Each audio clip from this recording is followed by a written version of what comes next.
সকলের রব কে? যেই মাত্র বলবে এমনি তোর জবান দিয়ে আসবে রব্বি আল্লাহ। যখন জিজ্ঞাসা করবে ওমা দীনুকা, তোমার ধর্ম কি ছিল, কোন ধর্মে তুমি কোন মতাদর্শের অনুসারী ছিলে, এই সময় যখন বলে আমি নিরপেক্ষ আসলাম, সর্বত ধর্ম নিরপেক্ষ।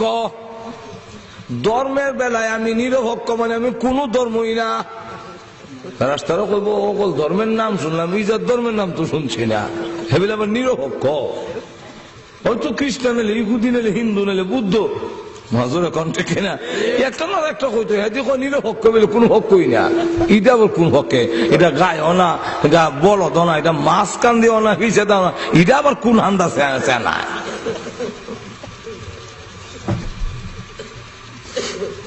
ওয়ামা দীনুকা, আপনার জবান দিয়া কি আসবে দীনিয়াল ইসলাম, আইবনি সারা জীবন উল্লাহ আর কবর নিবার সময় এমনি মুল্লারে দেখতে পারে না, মুল্লার পোশাকও দেখতে পারে না, যত দোষ আছে খালি বইয়া বইয়া মুল্লার আর দোষ তালাশ করবো। মুল্লার আর দোষ তালাশ করে, যারে নিন্দে তারে ফিন্দে। আমরা একটা ভাষা আছে, যে যারে নিন্দে ফিন্দে। পাঞ্জাবিরে আমরা নিন্দা করি, কোট প্যান্ট খুব ভালো লাগে, পাঞ্জাবি এমনি ভালো লাগে না, কিন্তু দেখা যায় কবরে যাওয়ার সময় ওই পাঞ্জাবি না হইরা কুর্তা না গা দিয়ে কবরে যাওয়া যাবে না। আরো জোরে কর। এই সময় সব নেতা হোক, লিডার হোক, প্রেসিডেন্ট হোক, যাই হোক, এই সময় ওই পোশাক আল্লাহ ফিন্দা, নিন্দা যখন করছিলে তো ফিন্দাবা।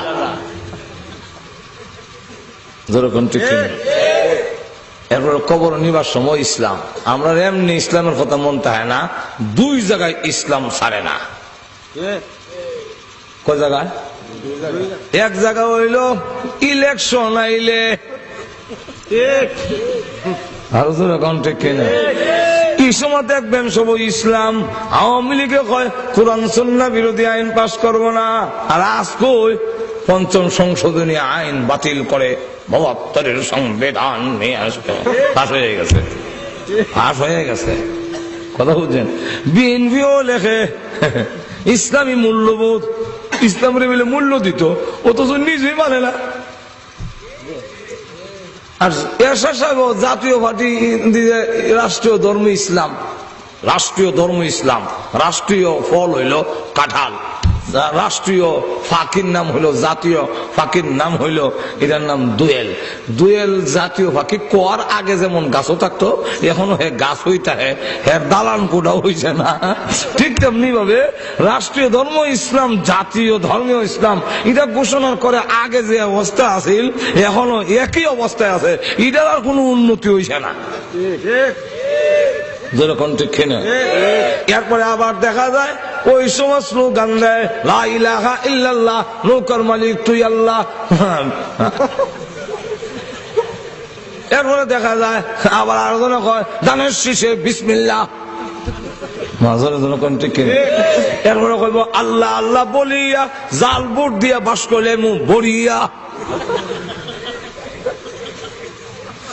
এখন এই সময় বলো মাজার জিয়ারত, তোকি না থাকলে আর একজনের একটা তোকি আনিলে বেগম সাবরে গিয়া দেওয়া যায় না, আলমারির ভিতরে কোন পুরান তোকে ওকে আসেনি, দেওয়া যায় তিলা ফইরা রয়েছে তোকে। বিসমিল্লাহির রহমানির রহিম। লজ্জা হয় না?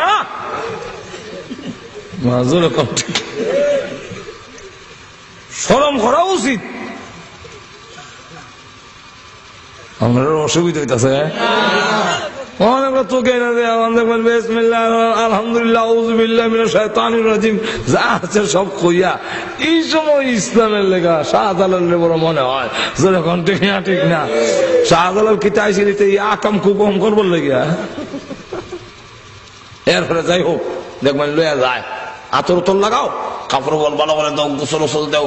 একজন ইমাম সাহেব গিয়া দেখি যে কয়েকটা মাটির ডিলা আর খিলাই লইয়া গেছে। খিলাইল বুঝুন না আপনারা? দাঁত যাই করে কিতা হইন আপনারা? খিলাইল তো যাক কিলে লেগে গেছে এক নেতারে গোসল করাইতো।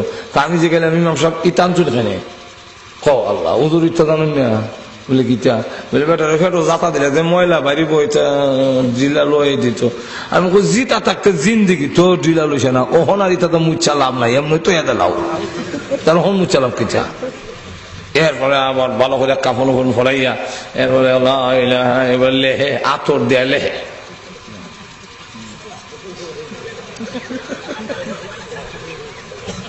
লিখা বলবো কে দেওয়া না বিচ্ছে যদি না থাকে এখন ঠিক না ঠিক না। এরপরে ধরো ধরো খাট ধরো গন্যা গন্যা কদম ফালাই আরে কি শূন্য ইটা বাট পরে আল্লাহ খুব ভালো করে বুঝে ঘুমা ধরে লিছে খুব ভালো করে আল্লাহ বুঝে। এখন দেখা যায় কার এক লইয়া যায় আর এক কদম গণ্য গণ্যা 10 কদম তুমি 10 কদম আমি 10 কদম গণ্য গণ্য লইয়া যায় আর সকলের মুখ লা ইলাহা ইল্লাল্লাহ লা ইলাহা ইল্লাল্লাহ কবর লাগবে ধরো ধরো বিসমিল্লাহ ওয়ালা মিল্লাতি রাসূলিল্লাহ সারা জীবন উল্লে হল্লা ওহন কই মিল্লাতে রাসূলিল্লাহ রাস্তার কবর আছে থয়া যাও সিবালিল্লাহ যে খারে হয় বুঝিলাইবা থয়া যাও। এখন দেখা গেল সারা জীবন উল্লাহ চললাম যদি আমি আল্লাহর বিধান মধ্যে চলে থাকি আমার জবান দিয়ে অটোমেটিক বের হয়ে আসবে দিনিয়াল ইসলাম দিনিয়াল। একবার জিজ্ঞাসা করা হবে আমার নবিয়ুকা তোমার নবী কে ছিল বলে গেল তখন বলবে যদি সত্যি অনুসরণ করে থাকে অটোমেটিক তার জবান দিয়ে বের হয়ে আসবে হুয়া মুহাম্মাদুর রাসূলুল্লাহ।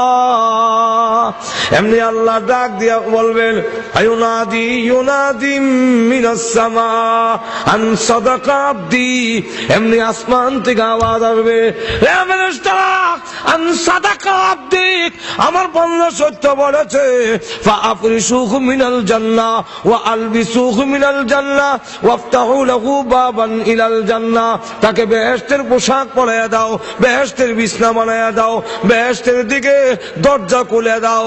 আর যেই মাত্র দরজা খুলে দেওয়া হবে এমনি দেখা যাবে জান্নাত থেকে সুঘ্রাণ আসতে থাকবে জান্নাতের কার্পেট বিছাইয়ে দেওয়া হলো জান্নাতের পোশাক গায়ে দেওয়া হলো আর বলবেন লাম কানাউমাতিল আরুস আল্লাহ রাসূল বলেন বলা হবে তুমি এমন ভাবে ঘুমাও যেইভাবে বাসর রাত্রিতে দামান ঘুমায় তুমি ঘুমাও 40,000 বছরের ভিতরে কবরের ঘুম ভাঙতে কেউ আসবে না। তাহলে কবরের মধ্যেও জান্নাতের কিছু আরাম হয়েছেনি তাহলে ওই হাদিস এখন কিছু বুঝেছেন আপনারা। আচ্ছা এই আয়াতুল কুরসির ফজিলত যদি আপনারা বলতে যাই আজকের আমার সমাজে ফজিলত ওই এত ব্যাপক ফজিলত কত মেসাবের কাছে যায় আর দৌড়াদৌড়ি হুজুর জাদু করে লিছে জিন্নাতে ধরে লিছে হু দৌকা হু আপনারা শিখাই দেওয়া যায়। আল্লাহ নবী বিশ্ব নবী